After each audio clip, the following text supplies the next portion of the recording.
ईशा कैसी है? बहुत अच्छी है। हाँ, तुम्हारे साथ वो ठीक रहेगी, मुझे जरा शक नहीं। लेकिन तुम मुझे उससे मिलने दोगे ना? मैं उसे तुमसे छीन नहीं रहा हूं दानी। चाहे कुछ भी हो जाए, तुम उसकी माँ हो और ये हकीकत कभी नहीं बदलेगी। लेकिन याद रखो, मैं कभी भी तुम्हारे साथ नहीं रहूंगा, ये समझना होगा। पता है मुझे।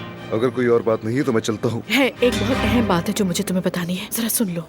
मैं किसी को नुकसान नहीं पहुंचाना चाहती, ना ही किसी की जिंदगी में दखल देना है मुझे। आखिर मैं अजनबी हूँ। बात को मुख्तसर करो। अब जाहिर है उन्हें तुमसे उम्मीद नहीं रही, तो इसलिए आज वो अब्बास चचा से बात करने गई है।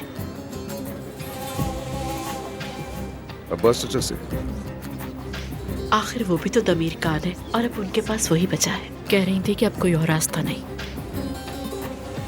वो क्या चाहती हैं अब्बास चचा से? घर वापस लाएंगी उन्हें।